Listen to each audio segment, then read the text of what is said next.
धनं मत्ति पुत्रं मत्ति इति बालो विहयति अत्तहि अत्तनो नत्थि कुतो पुत्रं कुतो धनं। हे मनुष्या, ज्याला तू माझा पुत्र माझा पुत्र माझा पुत्र माझे धन माझे धन माझे धन म्हणून समजत आहे, तुझे स्वतःचेच शरीर तुझे नाही तर कुठला पुत्र आणि कुठले धन। मेरा मेरा क्या करता है पुत्र मेरा धन मेरा, काहे सोच कर दुख पाता रे जब शरीर तक नहीं तेरा। या तथागत सम्यक संबुद्धांच्या या धम्मपदाच्या या गाथेनं या ओळीनं विश्व शांतीदूत विश्ववंदनीय द लाईट ऑफ वर्ल्ड या जगाचा प्रकाश विश्वदीप महान कारुणिक अर्हत सम्यक संबुद्ध या सम्यक संबुद्धाचा सुआख्यात सुस्पष्ट सरळ मार्गी निब्बाण अशा महान परम सुखाकडे घेऊन जाणारा आदि कल्याणकारी मध्य कल्याणकारी व अंतिमताही असा विश्व कल्याणकारी हा सद्धम्म, या सद्धम्माला घेऊन जगणारा त्याचा प्रचार आणि प्रसार करणारा आहुनेयो म्हणजे आहुंसार करण्यास योग्य, पाहुनेयो म्हणजे पाहुणचार करण्यास योग्य, दक्षिणेयो म्हणजे दान दक्षिणा दर्शन करण्यास योग्य, अंजली करणीयो म्हणजे अंजलीबद्ध दोन्ही कर हात जोडून वंदन करण्यास योग्य, प्रियं खेतं लोकसाती म्हणजे पुण्याची खेती करणारा असा पुण्यक्षेत्र असलेला अर्य भिक्खू संघ, बुद्धाचे 9 धम्माचे 6 आणि संघाचे 9 अशा त्रिरत्नातील 24 गुणांचे स्मरण करून देवानंग पियदसी धम्मदायादो महान सम्राट अशोक, बोधिसत्व विश्वरत्न द सिम्बॉल ऑफ नॉलेज जग बदलणारा बाप माणूस डॉक्टर बाबासाहेब आंबेडकर या तीनही महामानवांना तिवार अभिवादन पंचांग प्रणाम करून उपस्थित आज या ठिकाणी आयुष्यमान उपासक सुभाष प्रभाकरजी मोरे PSI व आयुष्यमती उपासिका वैशाली आई सुभाष मोरे व आयुष्यमान आऊस सुगत सुभाष मोरे बदलापूर जिल्हा ठाणे मुंबई या उपनगरामध्ये आज या मोरे परिवारांनी एका भिक्खूला भोजन दानाची दान पारमिता पूर्ण केलेली आहे। तथागत सम्यक संबुद्धांनी भोजन सुत्तामध्ये आणि जी सुपवासा सुत्तामध्ये आणि दक्षिणा विभंग सुत्तामध्ये दानाचे महत्व सांगितलेले आहे। जो कोणी श्रद्धाशील उपासक किंवा उपासिका ज्या भिक्खूला भोजन दान देत असतो त्याला या 4 गोष्टीचा लाभ आयु वन्न सुख आणि बल या 4 गोष्टीचा लाभ होत असतो। तथागत सम्यक संबुद्धांनी जे भिक्खू आणि भिक्खुनींना किंवा सामनेर किंवा सामनेरींना जे 10 सामनेर प्रश्न सांगितलेले आहे आणि त्याचप्रमाणे जी बुद्धांच्या कालखंडामध्ये जंबू नावाची एक जैन श्राविका असते आणि ती नंतर भिक्खुनी म्हणून संघामध्ये प्रतिष्ठित होत असते, ती जंबू श्राविका नंतर ती कुंडलकेशा नावाने भिक्खुनी थेरीगाथामध्ये प्रसिद्ध आहे। तर सारीपुत्त संघ सेनापती सारीपुत्त ज्या जंबूक श्राविका ती संपूर्ण नगरामध्ये गावामध्ये शहरामध्ये तिच्या हातामध्ये एक जांभळाची फांदी असते आणि ती चौकात चौकात नगरात ती उभी ठाकत असते आणि ती डिबेट करत असते, जो कोणी ही जांभळाच्या झाडाची फांदी उपडेल त्यांनी माझ्यासोबत डिबेट करावा। आणि त्यावेळी संघ सेनापती सारीपुत्त हे ती जांभळाच्या झाडाची असलेली फांदी त्यावेळी तो उपडत असतो आणि त्यावेळी ती जम्बू जैन श्राविका सारीपुत्तासोबत डिबेट करते. तर ते हेच आहे ते की तिला त्या प्रश्नाचं उत्तर देता येत नाही. सारीपुत्ता जम्बू श्राविकाला असं म्हणते की एक नाम किंग म्हणजे एक काय आहे. तर हे 1 पासून तर 10 पर्यंत जे 10 सामनेर प्रश्न आहे या अंक गणिताचे गणितज्ञ या जगातले तथागत बुद्ध आहे. तर एक नामकिंग म्हणजे काय, तर एक काय आहे असं जेव्हा विचारलं जातं जम्बू श्राविकाला तर तिला उत्तर येत नाही. तर या जगामध्ये एक नामकिंग म्हणजे सर्व प्राणी मात्र एका आहारावर आश्रित आहे, निर्भर आहे. म्हणजे जे काही जलचर आहे, उभयचर आहे किंवा जलचर आणि दोन्ही उभयचर आहे किंवा जे सूक्ष्माती सूक्ष्म जे प्राणी आहे, तर या जगामध्ये जे काही मनुष्य प्राणी आहे आणि जे काही जंगली प्राणी आहेत, हे सर्वच्या सर्व प्राणी एका आहारावर भोजनावर निर्भर आहे, हे भगवान बुद्धांनी सांगितलेलं आहे. तसे आहाराचे 4 प्रकार भगवंतांनी सांगितले, ते मी सांगणार नाही, भोजनाचं महत्व म्हणून सांगतो की जो कबलिक आहार कशाला म्हटलेला आहे, भगवान बुद्धाने जे रोजचं भोजन आपण ग्रहण करत असतो आपल्या ताटामध्ये थालीमध्ये जे काही आपण भोजन ग्रहण करत असतो त्याला भगवान बुद्धांनी कबलिक आहार म्हटलेला आहे. दुसरा मनसचेतन आहार आहे. तिसरा स्पर्श आणि विज्ञान आहार आहे. आणि भगवान बुद्धांनी सांगितलं आहे सर्वात भयंकर रोग कोणता, या जगातील सर्वात भयंकर रोग कोणता, हे आल्वक सुत्तामध्ये आल्वक यक्ष यांनी बुद्धाला हा प्रश्न विचारला होता की या जगातील सर्वात भयंकर रोग कोणता. तर बुद्धाने आल्वक यक्षाला उत्तर दिलं की या जगातील सर्वात भयंकर रोग हा भूक हा भयंकर रोग आहे. भूक हा जर भयंकर रोग असेल या जगामध्ये तर आहार ही एक प्रकारची औषधी सुद्धा आहे. आणि म्हणून ज्याप्रमाणे शरीराला रोज अन्नाची आवश्यकता असते त्याचप्रमाणे या मनाला सुद्धा चांगल्या सद्धम्माची चांगल्या विचाराची आवश्यकता असते. आणि म्हणून हा आहार म्हणजे हा धम्मरूपी विचाररूपी सद्धम्मरूपी हा आहार आपण या मनाला पुरवला पाहिजे. आणि म्हणून आज या परिवाराने जे कबलिक आहाराचं भोजन या परिवाराने आज दान केलेलं आहे एका भिक्खूला, तर या भोजन दानाचं जे महत्व भगवान बुद्धांनी जे वर्णन केलेलं आहे की आपण सुजाता हिचं जे पहिलं भोजन दान आहे, तर आपल्याला माहित आहे की तथागत सम्यक संबुद्धाने सुद्धा भोजनाची स्तुती आणि प्रशंसा केलेली आहे महापरिनिब्बाण सुत्तामध्ये की धन्य ती सुजाता की जिचे भोजन हे माझ्या सम्यक संबोधीसाठी सहाय्यकारी मदतगार ठरले ते भोजन. आणि शेवटचं जे भोजन आहे चुंद लोहाराचं जे आम्रवनामध्ये पावापुरीला ग्रहण करत असतात की जे चुंद लोहाराचे शेवटचे भोजन ग्रहण करून तो आहार ग्रहण करून मला महापरिनिब्बाण प्राप्त झालेला आहे. तपस्सू आणि भल्लिक या 2 उपासकांचं संबोधी प्राप्तीनंतरचं भोजन आपल्याला माहितच आहे. आणि म्हणून तथागत सम्यक संबुद्धाने सुप्रिया असेल तिच्याही भोजनाचं एक आपल्याला माहित आहे किंवा सामावती असेल किंवा गोपाल माता नावाची एक स्त्री होती जी बुद्धांच्याच कालखंडामध्ये महाकात्यायन या भिक्खूला भोजनदान देत असते.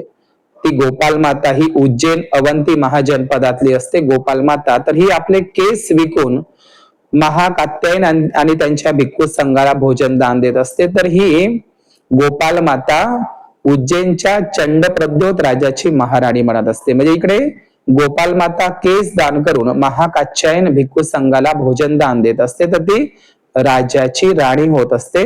सुकेशिनीची कहाणी वेगळी आहे आणि गोपाल माताची कहाणी वेगळी आहे. सुकेशिनी भिक्खुणी बनत असते पण गोपाल माता ही राजाची राणी होत असते. आणि म्हणून हे भोजन दान या जगामध्ये मी जे तुम्हाला आधी वर्णन केलेलं आहे की भोजन सुत्तामध्ये आणि सुप्रवासा सुत्तामध्ये जे अग्रसिवली भिक्खूंची आई आहे त्याच्यामध्ये आपण भोजन दानाचं आणि दक्षिणा विभंग सुत्तामध्ये भोजन दानाचं आणि इतरत्रही दानाचं महत्व भगवान बुद्धांनी विशद केलेलं आहे. आज या कल्याण या ठाणे परिसरामध्ये हे या कल्याण मुंबईचा जो इतिहास आहे याला एक बुद्ध संस्कृतीचा एक वारसा आहे. या कल्याण मुंबई ठाणे जे असेल किंवा सोपारा किंवा ज्याला प्राचीन काळामध्ये सुप्पारक म्हणायचे, तर हे प्राचीन काळामध्ये याला एक बौद्ध धर्माचा सांस्कृतिक, भौगोलिक, ऐतिहासिक आणि पुरातात्विक असा एक वारसा आहे की या आपण जेव्हा थेर गाथाचं अध्ययन केलं तर आपल्याला माहित पडतं की या थेर गाथामध्ये या महाराष्ट्राचं जुनं नाव सुना प्रांत होतं. सुना प्रांत. प्रांत म्हणजे काय, आपण प्रांत किंवा हे म्हणत असतो, तर हे सुना प्रांत म्हणायचे. सुना प्रांत या महाराष्ट्राला प्राचीन काळामध्ये सुना प्रांत म्हणायचे. सुना प्रांत म्हणजे शांत प्रांत. तर ह्या सुना प्रांत मध्ये भगवान बुद्धांच्या कालखंडामध्ये या मुंबईवरून या सोपारा कल्याण बंदरावरून त्याच काळामध्ये हा एक व्यापारी मार्ग होता. आपल्याला माहित असेल की भगवान बुद्धांचे एकूण 45 वर्षावास झाले आणि त्या 45 वर्षावासापैकी 25 वर्षावास तथागत सम्यक संबुद्धाचे श्रावस्तीच्या जेतवनामध्ये झालेले आहे, सुदत्त अनाथ पिंडकाच्या. तर या श्रावस्तीला भगवान बुद्धाचे एकूण 25 वर्षावास होत असताना याच वर्षावासाच्या सत्रामध्ये सुदत्त अनाथ पिंडक जे भगवान बुद्धांचे महाउपासक होते तिथेच असताना या सुनापरांत या महारठ्ठ या सुनापरांत मधून एक व्यापारी जो होता ज्याचं नाव होतं पुन्न. हा सोपारा, मुंबई, ठाणे, कल्याण आणि जुन्नर, शिवनेरी पर्यंत आणि आजचं जे गोवा प्रदेश आहे किंवा कोकण प्रदेश आहे या संपूर्ण भूभागामध्ये आणि आजचं जे पुणे शहर आहे, हे पुणे हे जे नाव आहे हे पुण्य भिकूवरच पडलेलं आहे. आजही जुनं लोक म्हणतात पुण्य तिथं नाही कशाचं उन. तर पुण्य आपण म्हणतो, पुण्य हा शब्द पाली धम्मलिपीतला शब्द आहे. पुण्य म्हणूनच पुण्यनगरी किंवा पुण्य जे महाराष्ट्रातील या सुनापरांत मधील या महाराष्ट्रातील सुनापरांत या प्रांतातील हे पहिले अर्हत भिक्खू होते, बुद्धाचे प्रथम शिष्य होते पुण्य भिक्खू. आणि म्हणून हे पुण्य भिक्खूनेच या महाराष्ट्रामध्ये बुद्धांच्याच कालखंडामध्ये या कल्याण, सोपारा, सुप्पारक, कोकण, गोवा या संपूर्ण महाराष्ट्रामध्ये सर्वप्रथम बुद्धांच्याच काळामध्ये अर्हत भिक्खू पुण्य. आणि मग हा पुण्य व्यापाराच्या निमित्तानं श्रावस्तीला जात असतो आणि बुद्धाचा परिचय त्याला होत असतो. त्या ठिकाणी तो पुन्हा हा व्यापारी आपला व्यापाराचा त्याग करून, आपल्याला माहित आहे की बुद्धांच्या कालखंडामध्ये श्रावस्ती हे सगळ्यात मोठं महानगर होतं आणि या प्राचीन जम्बूद्वीप भारताची ती राजधानी सुद्धा होती आणि दळणवळण केंद्र होतं. त्याच्यामुळे या सोपारा बंदरावरून हा पुन्हा व्यापाराच्या उद्देशानं श्रावस्तीला जात असतो आणि बुद्धाकडून तो प्रवज्या, उपसंपदा आणि प्रशिक्षण घेऊन तो येत असतो. त्याची कहाणी पुण्य सुत्तामध्ये आलेली आहे. मैत्रायणी पुत्र आणि गार्ग्य पुत्र असं उल्लेख आलेला आहे की ती कहाणी खूप सुंदर आहे की त्यावेळी बुद्धाला पुण्य नावाचा अर्हत भिक्खू बुद्धाला एक विनंती करत असतो की अनुमती मागत असतो की तथागत सम्यक संबुद्धा या श्रावस्ती महाजनपदामध्ये या महाकोसल जनपदामध्ये मोठ्या प्रमाणात लोक बुद्ध धम्म संघाला शरण आलेले आहे, परंतु आमच्या सुनापरांत महाराष्ट्रामध्ये कोणीही बुद्धिस्ट नाही आहे. तर बुद्ध त्याला मनाई करत असतात की हे पुण्य, ज्या सुनापरांत महाराष्ट्रामध्ये तो धम्म प्रचारासाठी मला अनुमती मागत आहे, परवानगी मागत आहे, तर त्या महाराष्ट्रातील सुनापरांत भागातील लोक हे मोठे क्रोधाविष्ट आहे, चंड स्वभावाचे आहे, उग्र स्वभावाचे आहे, ते तुला हातानं थप्पड मारतील. तर त्यावेळी पुन्हा बुद्धाला म्हणत असतो की ते केवळ मला हातानं थप्पडच मारतील, ते मातीच्या ढेकळानं तर मारणार नाही ना. तर बुद्ध म्हणतात अरे त्या सुनापरांत महाराष्ट्रामधील लोक हे मातीच्या ढेकळानं सुद्धा मारायला मागे पुढे पाहत नाही. तर त्यावेळी बुद्ध त्याला म्हणत असतो की तिथले लोक हे काठीनं तर मारणार नाही ना. तर बुद्ध म्हणत असतो अरे ते काठीने मारायला मागे पुढे पाहत नाही. तर ते दगडानं तर मारणार नाही ना, अरे ते दगडानंही मारायला मागे पुढे पाहत नाही आणि ते एवढे शस्त्रानंही मारायला मागे पुढे पाहत नाही. तर त्यावेळी पुन्हा म्हणत असतो की या तथागत सद्धम्माचा हा प्रचार करता करता जरी मला मृत्यू जरी आला तरी ते माझ्यासाठी सार्थकच ठरेल. ही कहाणी खूप लांबलचक आहे आणि पुन्हा हा अरहंत झालेला असतो आणि बुद्ध त्याला ओळखत असतो की पुन्हा हा प्रभावीपणे हा सुनापरांत महाराष्ट्रामध्ये प्रचार करेल आणि नक्कीच हा पुन्हा आणि नंतर त्याचा दुसरा भाऊ व्यापारी चुल्ल पुन्न यालाही तो प्रवचन देत असतो. पुन्हा चुल्ल पुन्न आणि इतर लोकांनाही तो भिक्खूची प्रवज्या देत असतो आणि महाराष्ट्रामध्ये पहिल्यांदाच बुद्ध धम्माचा प्रचार, या मुंबईमध्ये पहिल्यांदाच बुद्ध धम्माचा प्रचार, या कल्याण सोपारामध्ये बुद्ध धम्माचा प्रचार बुद्धांच्या काळातच झालेला आहे. दुसरा बुद्धांच्या कालखंडामधला आणखी एक भिक्खू या सुनापरांत महाराष्ट्रातून गेलेला, त्याचं नाव आहे इसी दिन्न. त्याचंही नाव थेरगाथामध्ये येतं. आणि नंतर बावरी असेल, जे पारायण सुत्ता आहे किंवा ज्याला पारायण वग्ग म्हणतो, या पारायण वग्गामध्ये किंवा पारायण सुत्तामध्ये जो दक्षिण महाराष्ट्रामध्ये खास करून पंढरपूर नेवासे असेल या परिसरामध्ये किंवा पैठणला असेल किंवा नांदेड नाशिककडे असेल, तर या ठिकाणी बावरी आणि त्याचे 16 शिष्य हे उत्तर भारतातले असतात आणि ते आपल्या दक्षिण महाराष्ट्रामध्ये आणि साऊथ इंडियामध्ये बुद्ध धम्माचा प्रचार करतात. बावरी आणि त्याचे 16 शिष्य जे श्रावस्तीकडे जातात आणि पुन्हा भिक्खून येऊन ते महाराष्ट्रामध्ये बौद्ध धम्माचा प्रचार करतात.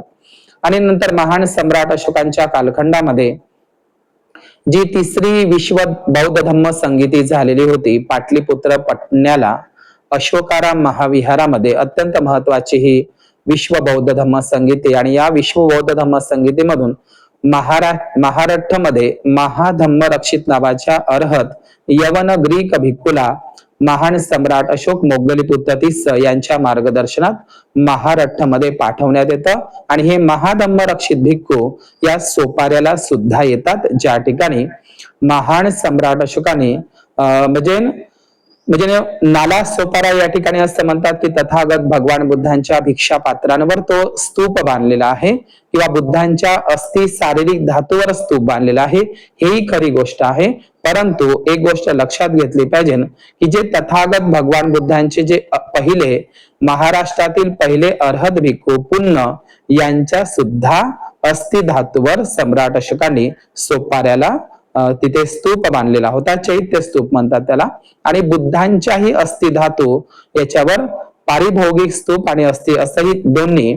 आणि म्हणून हे मुंबई म्हटलं तर इथे बुद्ध म्हणजे पुण्य भिक्खूंच्या पुण्य अर्हत भिक्खूंच्या तथागत सम्यक संबुद्धांच्या ज्या काही शारीरिक धातूवर चैत्य स्तूप बांधले ते म्हणजे सोपारा, आणि इकडे दादर चौपाटीला बोधिसत्व बाबासाहेबांच्या म्हणजे बुद्ध आणि बोधिसत्व बाबासाहेबांच्या. आणि स्वतः असा महावंशमध्ये उल्लेख आहे की महान सम्राट अशोकाने 84,000 जे महाविहार महास्तूप बांधले, त्यांना एकूण 3.5 ते 4 वर्ष लागले आणि ते स्तूप बांधून झाल्याच्या नंतर 84,000 महास्तूप आणि महाविहाराला स्वतः सम्राट अशोकांनी म्हणजे मोगलीपुत्र तिस्स आपले गुरुला सोबत घेऊन आणि स्वतः सम्राट अशोक आपला मुलगा महामहेंद्र आणि संघमित्राला घेऊन ते या सोपारा बंदरला आले.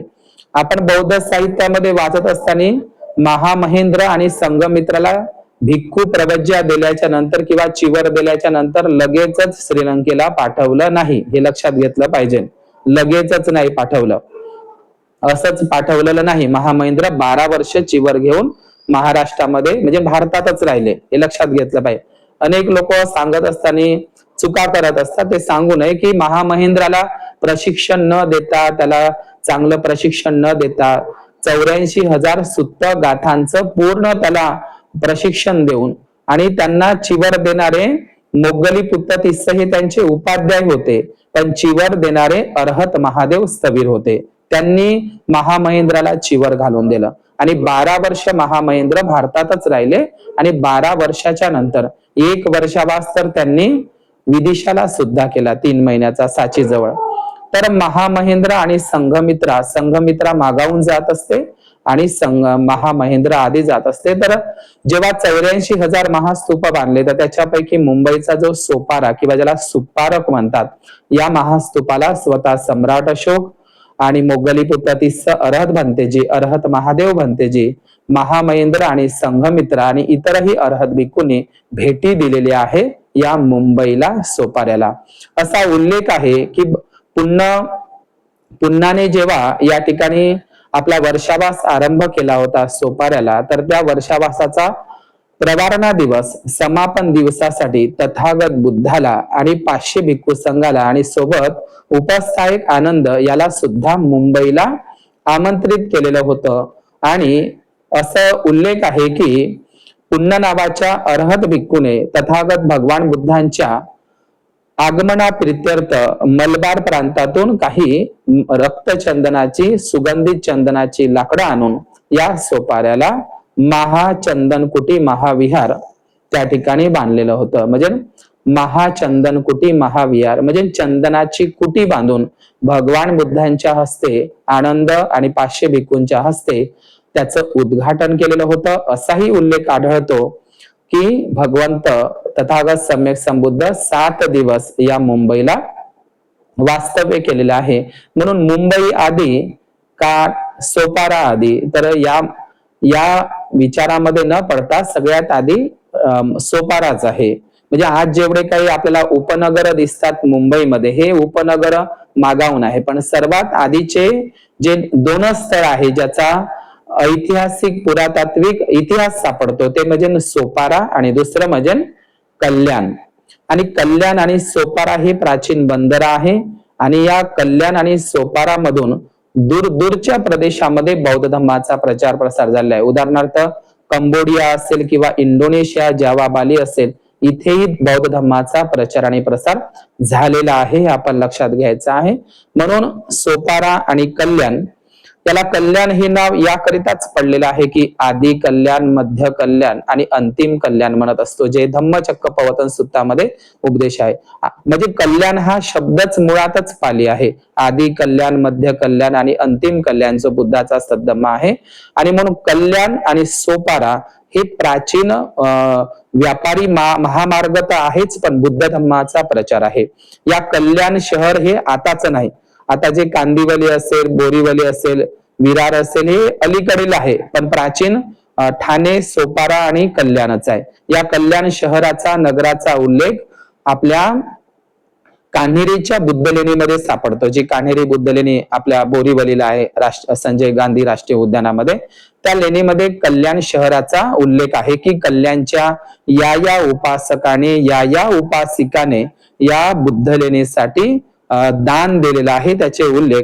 म्हणजे या कल्याण शहराचा उल्लेख तर तिकडे पुणे जिल्ह्यामध्ये जे जुन्नर शिवनेरीला जे लेण्याद्री अष्टविनायक जी बुद्धलेणी आहे लेण्याद्री, तिथे सुद्धा कल्याणचा आनंद नावाचा शेठ आणि त्या कल्याणच्या आनंद नावाचा सेठ तो सोनार आणि त्याचा मुलगा सुलस दत्त यांनी लेण्याद्री बुद्धलेणीसाठी दान केलेलं आहे. कपिचित्त असं तिकडे लिहिलं. म्हणजे नाशिकच्या त्रिरश्मी लेण्या असेल, नाशिकच्या त्रिरश्मी लेण्यामध्ये सुद्धा कल्याण शहराचा, नगराचा उल्लेख आहे. इकडे बेडसे लेणीवर उल्लेख आहे, इकडे कार्ला बुद्ध लेणीवर उल्लेख आहे आणि कान्हेरी. म्हणजे हे कल्याण बंदर हे बौद्ध धर्माचं प्रचार प्रसार केंद्र होतं. म्हणजे या महाराष्ट्रामधून जे जुन्नर शिवनेरी पासून चालू होत असते, नाणेघाट, भोरघाट आणि थलघाट. तर हे थलघाट म्हणजे आजचं जे ज्याला आपण कसारा घाट म्हणतात, नाव जरी बदललं असेल तर हे नाणेघाट, बोरघाट आणि थलघाट, आज जे कसारा घाट किंवा मग हे कल्याण सोपारा, हे प्राचीन काळातील व्यापारी महामार्ग होते आणि या व्यापारी महामार्गावरच बौद्ध लेणी आहे. हे व्यापारी लोक व्यापाराच्याही दृष्टिकोनातून या महामार्गाने चालायचे. भिक्खू लोक म्हणजे शिवाजी महाराजांचे जेवढे काही गड किल्ले आहे हे सर्व सह्याद्रीच्या कुशीमध्ये आहे आणि सर्वात जास्त बुद्ध लेण्या, कारण बाबासाहेबांनी सांगितलंय की महाराष्ट्र 100% बौद्ध होता, त्याची साक्ष म्हणजे महाराष्ट्रात सर्वात जास्त बुद्ध लेणी आहे आणि त्या बुद्ध लेण्या महाराष्ट्रात सर्वात जास्त बुद्ध लेण्या जुन्नर शिवनेरीला आहे, हिनयान बुद्ध लेण्या, तिथं बुद्ध मूर्त्या सापडणार नाही. आणि म्हणून या संपूर्ण नाणेघाट पासून जे जुन्नर शिवनेरी पासून चालू होते तर इकडे पूर्ण मुंबईपर्यंत आपल्याला बौद्ध लेण्या दिसतात. आणि मग ह्या बौद्ध लेण्या, हे बौद्ध लेण्या म्हणजे केवळ ते वर्षावासाचेच ठिकाण नाही, तर ह्या संपूर्ण बौद्ध लेण्या एक प्रकारचे बौद्ध विद्यापीठ होते. आणि या बौद्ध विद्यापीठामध्ये, या बौद्ध लेण्यांमध्ये भिक्खू संघ वर्षावास करायचे. आणि जे व्यापारी महामार्गावर जे उपासक उपासिका जायचे व्यापारी, तर हे व्यापारी लोक तिथं आपल्याला प्रत्येक बौद्ध लेण्यांमध्ये तुम्हाला पानपोळी दिसते. पानपोळी म्हणजे पानपोई आजच्या भाषेमध्ये. पानपोळी म्हणजे तिथं पाणी स्टोरेज केलं जातं लेणीमध्ये, तुम्हाला खड्डे दिसतात. तर हे व्यापारी लोक त्या ठिकाणी पाणी प्यायचे. ही पाणी म्हणजे पानपोळी म्हणतात त्याला पाली भाषेमध्ये. पण ही पानपोळी संकल्पना तशी सम्राट अशोकापासूनच सुरू झालेली होती आणि ती नंतर सातवाहन काळामध्ये सुद्धा आपल्याला दिसतं. तर व्यापारी लोक व्यापार करत असताना या महामार्गावर ते पाणी प्यायचे, रात्रीला विश्रांती करायचे, भिक्खूंकडून औषधोपचार करायचे, धम्म ऐकायचे आणि धम्म ऐकून झाल्याच्या नंतर ते त्या ठिकाणी बुद्ध लेण्या खोदकाम करायचे आणि मदतही करायचे. आणि भिक्खूला ते व्यापारी उपासक उपासिका त्यांना अन्नदान आणि इतरही आवश्यक दान करायचे. आपण महाराष्ट्रामध्ये जे पाहिलं असेल एलिफंटा घारापुरी बुद्ध लेणी, ही घारापुरी बुद्ध लेणी तिला अग्रहारपुरी म्हणतात. एलिफंटा हे नाव पोर्तुगीजांनी दिलेलं आहे आणि म्हणून तिला अग्रहारपुरी किंवा घारापुरी म्हणतात. आजही तिथे मोर बंदर आहे. म्हणजे हे जे घारापुरी बुद्ध लेणी आहे मुंबईची आणि जोगेश्वरी बुद्ध लेणी आहे मुंबईची, हे मौर्य राजांनी बांधलेली आहे. वाकाटक राजांनी नंतर त्याचं आणखी विस्तृत खोदकाम केलेलं आहे. पण या मुंबई परिसरामध्ये जे घारापुरी लेणी आहे, हे घारापुरी लेणीची सुरुवात सर्वप्रथम मौर्य राजांनी केलेली आहे. कारण मौर्य घराण्याच्या 2 शाखा महाराष्ट्रामध्ये होत्या. म्हणजे सम्राट अशोकाचेच ते मौर्यचेच मोरे झालेलं आहे. संत तुकाराम जे मोरे आहे, आज एलिफंटाला मोर बंदर आहे. कारण हे मौर्यवरूनच ते, म्हणजे सम्राट अशोकाची एक शाखा ज्यांनी सोपाऱ्याला बंदर पाडलं ते एक मोरे, आणि नंतर हे घारापुरीचं बेट त्यांची राजधानी म्हणून होतं. पण या महाराष्ट्रामध्ये खास करून मुंबईमध्ये जोगेश्वरी जी बुद्ध लेणी आहे त्याच्यावर अतिक्रमण झालेलं आहे आणि घारापुरी. तर या दोनही बौद्ध लेण्या मौर्य काळातील आहे. त्या वज्रयानी बुद्ध लेण्या आहेत, त्या काही हिंदू बुद्ध लेण्या नाही आहे. त्या ठिकाणी जे आपल्याला ब्रह्मा विष्णू महेश म्हणतात ते ब्रह्मा विष्णू महेश नाही, ते बोधिसत्व पद्मपाणी, बोधिसत्व वज्रपाणी आणि बोधिसत्व अवलोकितेश्वराचे ते 3 मुंडके आहे. आपल्याला गणपतीचं शिल्प दिसलं तर आपल्याला वाटते ते एलिफंटा बुद्ध आहे. एलिफंटा हेड बुद्ध म्हणतात त्याला वज्रयान संप्रदायामध्ये.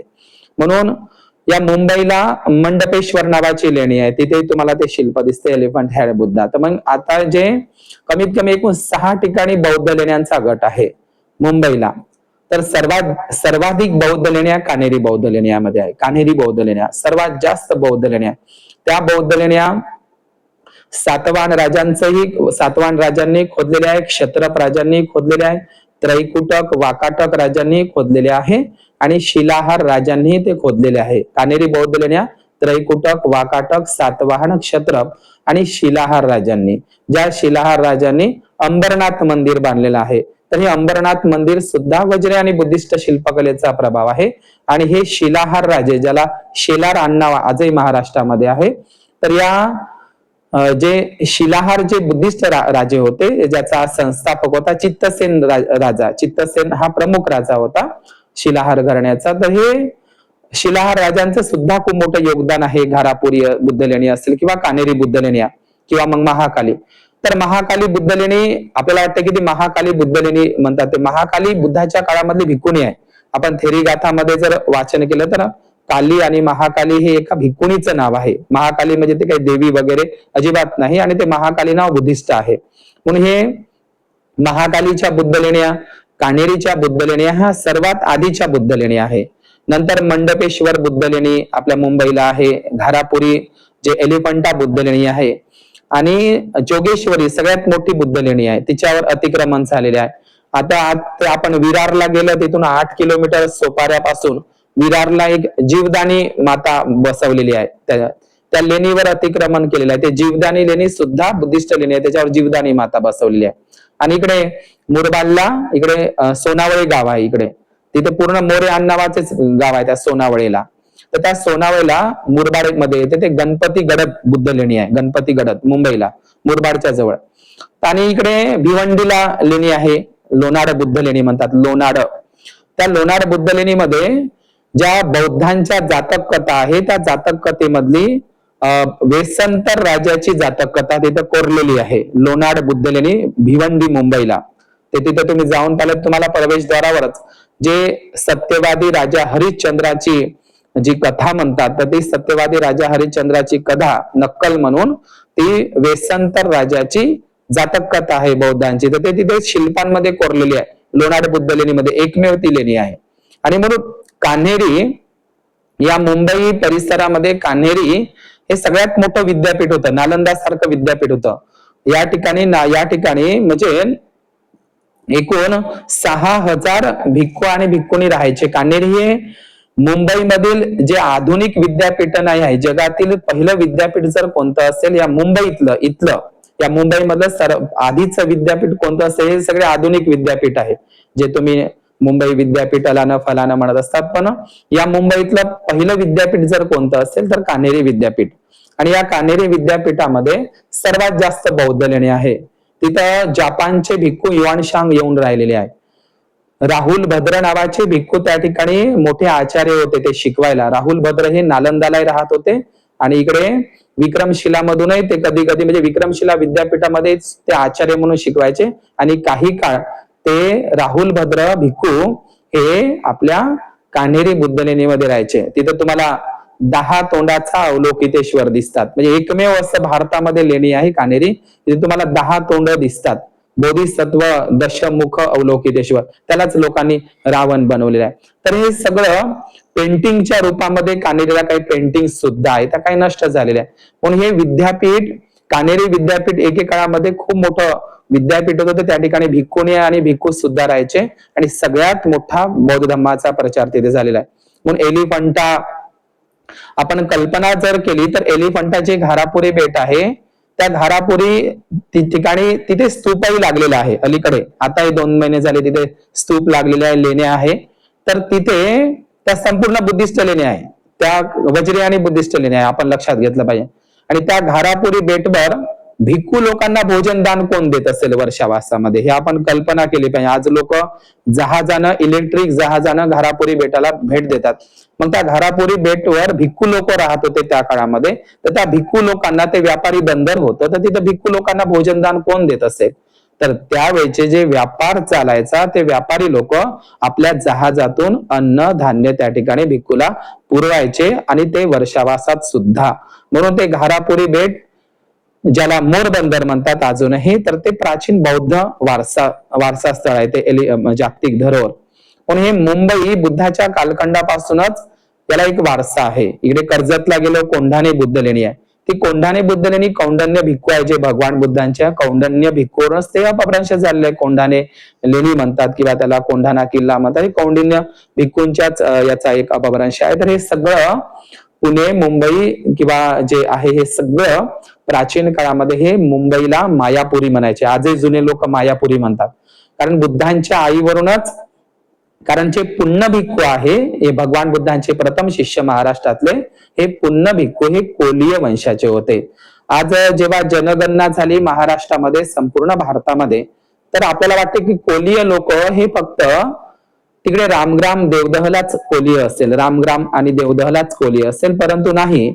भारताची जेव्हा जनगणना होते किंवा आताही झालेली आहे यावर्षी, तर भारताची जनगणना झाली तर सर्वात जास्त कोळी लोक, कोलीय लोक किंवा कोळी लोक किंवा ज्याला भोई लोक म्हणतात, हे सगळ्यात जास्त कोळी लोक महाराष्ट्रामध्ये सगळ्यात जास्त कोळी लोक आहे, लक्षात घ्या. आणि हे कोलीय लोक कोण आहे, जे अग्रशिवली कोण आहे, म्हणजे शिवली भंतेजी हे कोलीय वंशाचे होते. सुप्रवासा देवी, महाप्रजापती गौतमी आणि महामाया ह्या कोलीय वंशाच्या होत्या, लक्षात घ्या. आणि हे कोलीय लोक प्राचीन काळातले बुद्धिस्ट लोक होते. आणि आपल्याला माहित आहे बुद्धांच्या महापरिनिर्वाणानंतर रामग्रामला कोलीय लोकांनी 8वा महास्तूप बांधलेला होता. तो सम्राट अशोकाला तोडता आला नाही. आणि कोलीय लोक नाग लोक होते, हे लक्षात घेतलं पाहिजे. नाग लोकांनी तो सम्राट अशोकाला 8 महास्तूपापैकीच्या एका स्तूपाच्या अवशेष बुद्धाला नेऊ दिले. आजही ते रामग्रामला आपल्याला दिसते. तर राम हे कोणावर नाव पडलं आहे, राम नावाचा कोलीय राजा होता, वाराणसीचे होते. मूळचे कोलीय लोक वाराणसी त्याची राजधानी होती. आणि राम राजा कोलिय होता आणि हे काशीवरून ते तिकडे नेपाळच्या तराई प्रांतामध्ये गेले. तिथं मग ते राम नावाच्या कोलिय राजांनी कोलिय राजा राम यांनी ते रामग्राम शहर बसवलेलं होतं आणि तिथं भगवान बुद्धांचा महास्तूप नाग कोलिय लोकांनी बांधलेला होता. आजही तुम्हाला ते अवशेष पाहायला भेटेल. त्याला महाराजगंज म्हणतात काही लोक. महाराज म्हणजे कोण? अंजन नावाचा कोलिय. कारण महाप्रजापती गौतमी आणि महामया तिचे वडिलाचं नाव होतं अंजन कोलिय आणि तो महाराजा अंजन होता, लक्षात घ्यायचा आहे. म्हणून बुद्धांच्या काळामध्ये जो पहिला भिक्खू गेला होता आपल्या पुणे मुंबई ठाणे परिसरामधला, तर तो होता हा कोलियच भिक्खू होता. आणि म्हणून आजही जे पुण्याला जे कोलिय वंशाची जी महामाया आहे, तर ही आगरी कोळी म्हणतात ज्याला लोक. आपण शिवली भंतेजीला काय म्हणतो?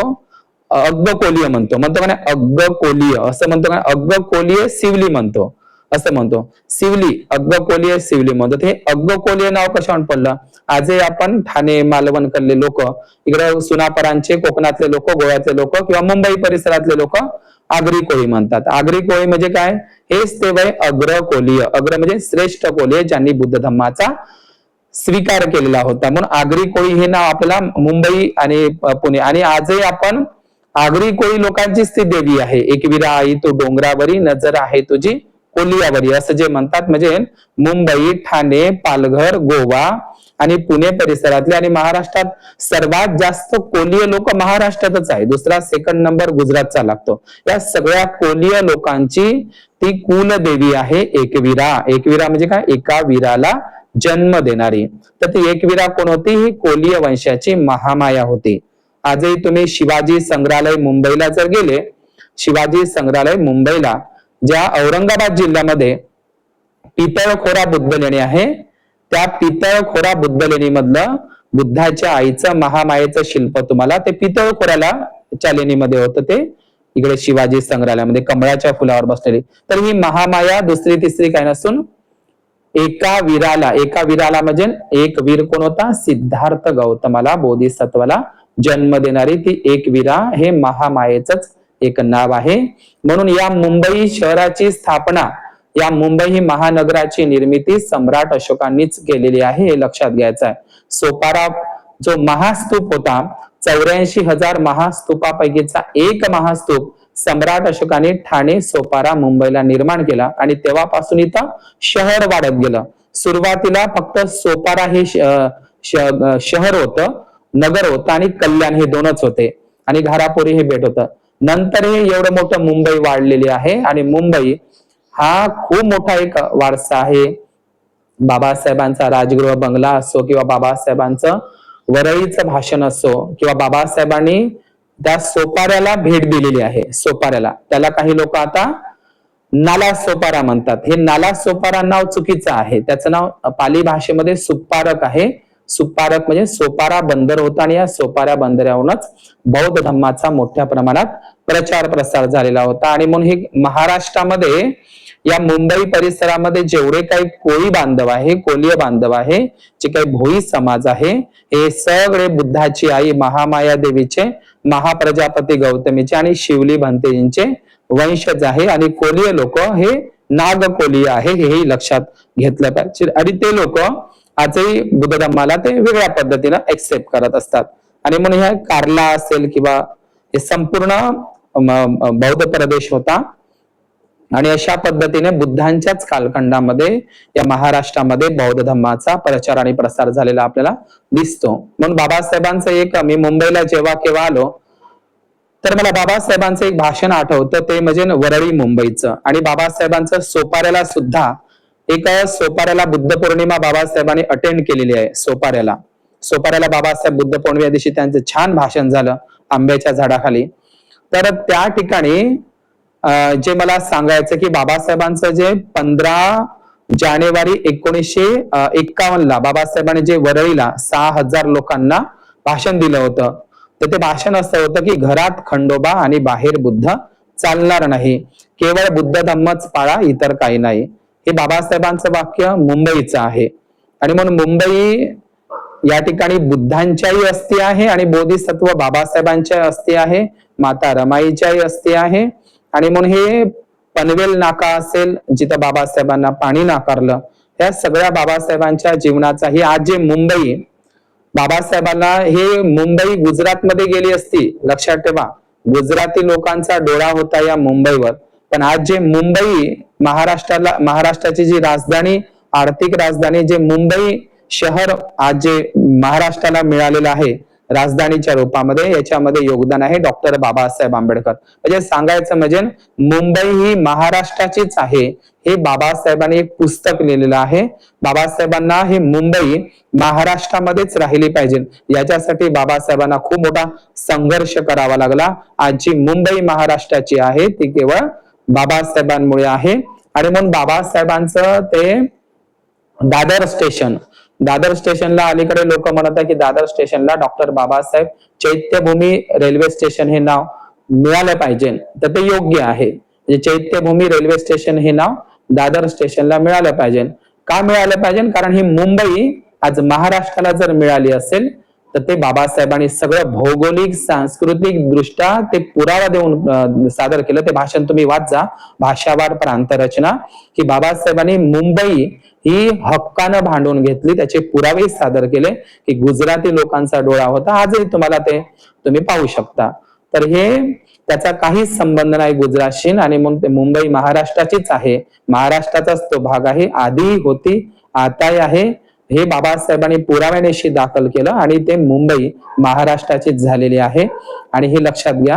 म्हणून ह्या मुंबईला जे मुंबई नाव पडलेलं आहे, महामाई म्हणजे बुद्धाच्या आईवरूनच, म्हणून हिला मायापुरी म्हणतात काही लोक, हे बुद्धांच्या आईवरूनच नाव पडलेलं आहे सम्राट अशोक. आणि हिला जे बुद्धाची आई आहे जिला आपण महामाया म्हणतो, तर महामाया, आदिमाया किंवा महामाई असं म्हणतो आपण. म्हणजे महामाया, आदिमाया, महामाई आणि आदिमाय, महामाय आणि महामाई आणि मम्मई आणि मुंबई असं ते अपभ्रंश झालेला आहे. बुद्धांच्या आईवरूनच हे नाव मुंबई, महामयी, महामाया, महामयी, मम्मई आणि मुंबई हे असं अपभ्रंश झालेलं आहे. बुद्धांच्या आईवरूनच हे नाव पडलेलं आहे. म्हणून याला एक प्राचीन भौगोलिक, ऐतिहासिक, पुरातात्विक, सांस्कृतिक वारसा आहे. आणि या महाराष्ट्रातील या संपूर्ण मुंबई, ठाणा हे नावच पाली नाव आहे, आपण पमाद ठाणा म्हणतो. हे ठाणा नाव प्राचीन काळातील बुद्धिस्ट नाव आहे. ठाणा म्हणजे काय? पमाद ठाणा म्हणतो आपण. हे ठाणे हे जे शब्द आहे, ठाणा हा शब्दच मुळातच पाली शब्द आहे. ठाणा म्हणजे काय? जिथं बुद्धाचं ठाण आहे, ठिकाण आहे. आणि ते कोणतं होतं? सोपारा बंदर. आणि म्हणून हे कल्याण सोपारा हे प्राचीन बौद्ध महानगर होते, व्यापारी महामार्ग होते. आणि या सातवाहन राजांनी, वाकाटक राजांनी, त्रैकुटक राजांनी, शिलाहार नागराजांनी आणि मौर्य राजांनी, या संपूर्ण आणि भोज राजांनी सुद्धा या महाराष्ट्रामध्ये, मुंबई परिसरामध्ये बौद्ध धर्माचा मोठ्या प्रमाणात प्रचार आणि प्रसार केलेला आहे. स्वतः सम्राट अशोकांनी, स्वतः तथागत बुद्धांनी आणि डॉक्टर बाबासाहेब आंबेडकरांचं या मुंबईला पदस्पर्श झालेला आहे. आणि हे खूप महत्वाची गोष्ट आहे की एकाच वेळी बुद्ध, सम्राट अशोक आणि डॉक्टर बाबासाहेब आंबेडकर, की महाराष्ट्र एकेकाळी 100% बुद्धिस्ट होता, बाबासाहेब म्हणतात देहूरोडच्या भाषणात, तर हे खरोखरच होता. तेव्हाही 100% बुद्धिस्ट होता. आजही पूर्ण भारतामध्ये महाराष्ट्र 100% बौद्ध धर्माचे अनुयायी महाराष्ट्रामध्येच आहे. म्हणून बाबासाहेबांचं खूप मोठं कर्मक्षेत्र हे मुंबई राहिलेलं आहे. बाबासाहेबांचं महापरिनिर्वाण असेल असं म्हणतात की बाबासाहेबांच्या परिनिब्बाणाला 25 लाख लोक उपस्थित होते. आणि बाबासाहेबांच्या ज्याप्रमाणे बुद्धांच्या अस्थी विसर्जित कराव्या लागल्या नाही, नदीमध्ये बुद्धांच्या अस्थी नाही विसर्जित केल्या. बुद्धांच्या अस्थिवर सुरुवातीला 8 महास्तूप बांधले आणि नंतर 84,000 सम्राट अशोकाने बांधले.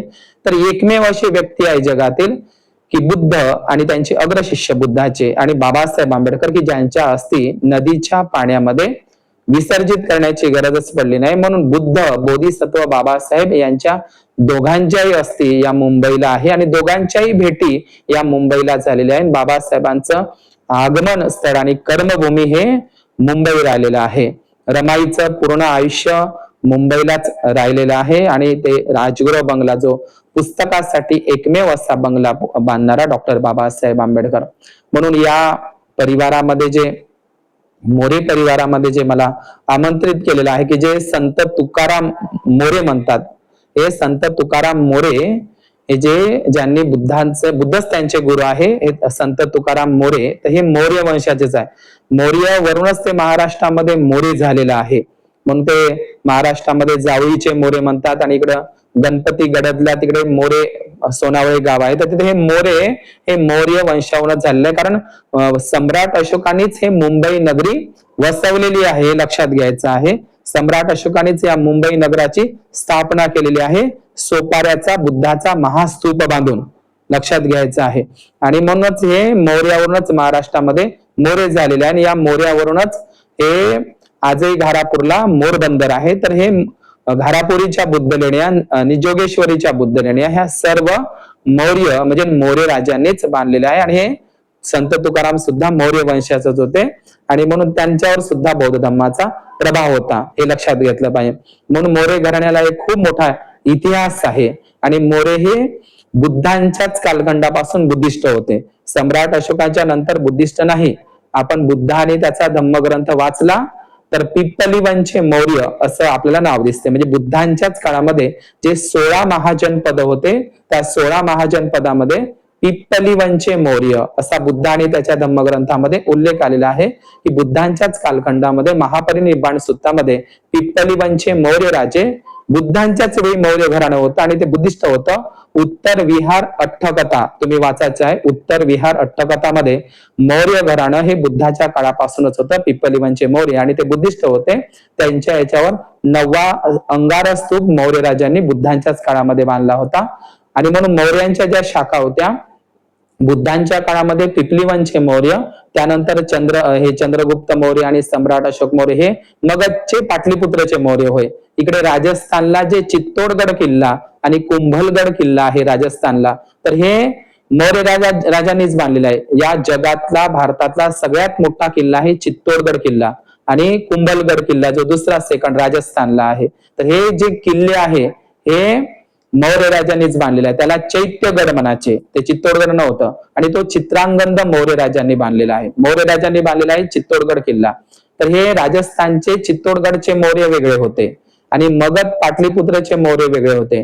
बुद्धाच्या काळातले पिप्पलीवनचे मौर्य वेगळे होते. आणि आपल्या महाराष्ट्रामध्ये जे घारापुरीचे मौर्य म्हणजे या मुंबईचे मौर्य त्यांची शाखा होती, तेही बुद्धिस्ट होते. आणि इकडे कोकणमध्ये आणि मथुरा येथील मौर्य म्हणजे एकूण 5 शाखा मौर्यांच्या होत्या बुद्धांच्याच कालखंडापासून. आणि सर्व मौर्य लोक हे बौद्ध होते आणि म्हणूनच त्यांनी बौद्ध धर्माचा प्रचार प्रसार केला आहे. मौर्यांनी म्हणजे मौर्य लोक हे 8व्या 9व्या 10व्या शताब्दीपर्यंत मुंबईला होते. म्हणूनच त्यानं घारापुरी आणि जोगेश्वरी ह्या ज्या लेण्या आहेत ह्या मौर्य राजांनी खोदलेल्या आहे. काही लोक म्हणतात त्या राष्ट्रकूट शिलाहार राजांनी वाकाटक राजांनी खोदलेल्या आहे, परंतु नाही. सुरुवात कोणी केलेली आहे? मौर्य राजांनी. नंतर वाकाटक, राष्ट्रकूट, सातवाहनांनी त्याला पुढे नेलेलं आहे, लक्षात घ्या. म्हणून हे घारापुरी बेट हे मोर बंदर म्हणून आजही ओळखलं जातं. आणि बुद्धांच्या तिथे आजही स्तूप लागलेला आहे. अलीकडे तिथे काही अवशेष प्राप्त झाले आहे. अनिरुद्धपूर म्हणून असाही काही ठिकाणी उल्लेख आलेला आहे. म्हणून आज या मोरे परिवारामध्ये या ठाणे परिसरामध्ये या मुंबईला मला जे तुम्ही आमंत्रित केलेलं आहे, म्हणून हा विषय मी यापूर्वी सुद्धा टाकलेला होता, परंतु मुंबईला आल्याच्या नंतर चला म्हटलं एक भौगोलिक, सांस्कृतिक, ऐतिहासिक, पुरातात्विक जो इतिहास आहे बुद्धांच्या कालखंडामध्येच मुंबईमध्ये कसा बुद्ध धर्माचा प्रचार झाला, मुंबई कशी 100% बुद्धिस्ट होते. आता सगळे लोक इकडे तिकडे भटकलेले आहे. आता सर्व लोक बुद्धिस्टच होते आणि समकडे बौद्ध नगरी होती, धम्म नगरी होते. सगळे कोणच नव्हते इथं. ना हिंदू होते, ना ब्राह्मण होते, ना मुसलमान होते, ना शीख होते, ना जैन होते. सगळ्या इथं बिहारी लोक होते. सगळे बौद्ध लोक होते आणि बौद्ध संस्कृतीच या मुंबईमधून राहत इथं म्हणजे नांदत होती. आणि संपूर्ण या सोपारा बंदरापासूनच सर्व देशामध्ये बौद्ध धर्माचा प्रचार प्रसार झालेला आहे. आणि स्वतः विजय नावाचा राजा श्रीलंकेहून जेव्हा येत असताना तो सुद्धा सोपाऱ्यालाच आला होता, असाही उल्लेख महावंश ग्रंथामध्ये आहे. तर अशा पद्धतीनं आज या मोरे परिवारामध्ये सुगत मोरे, आयुष्यमती उपासिका वैशाली आई मोरे आणि सुभाषजी मोरे या परिवारामध्ये जे मला आमंत्रित केलं, आपण भोजनदानाची दान पारमिता पूर्ण केलेली आहे. या भोजनदानाचं एक विशेष असं महत्व असतं आणि या भोजनदानाची ही दान पारमिता आपण पूर्ण केलेली आहे. या भोजनदानाच्या या आधारावरच मी जे आता धम्मवाणी देऊ शकलो तुम्हाला, की असं भगवान बुद्ध म्हणतात की ज्या ठिकाणी आपण भोजनदान करत असतो त्या भोजनाचं अनुमोदन म्हणून त्यांना आपण धम्म सांगितला पाहिजे, उपदेशिला पाहिजे. तर या ठिकाणी या वर्षावासाच्या निमित्तानं, या गुरुपौर्णिमा वर्षावासाच्या निमित्तानं आपल्याला मी सगळ्यांच्या प्रती मंगलाची कामना करतो. या ठिकाणी या परिसरामध्ये, या मुंबई या ठाणे परिसरामध्ये या परिवाराने जे मला आमंत्रित केलं, बुद्ध धम्म संघ या त्रिरत्नाच्या प्रभावाने तुमचे, तुमच्या परिवारांचे, सर्व मनुष्य मात्रांचे आणि सर्व प्राणी मात्रांचे मंगल जय मंगल हो. सबे सत्ता सुखी होंतु.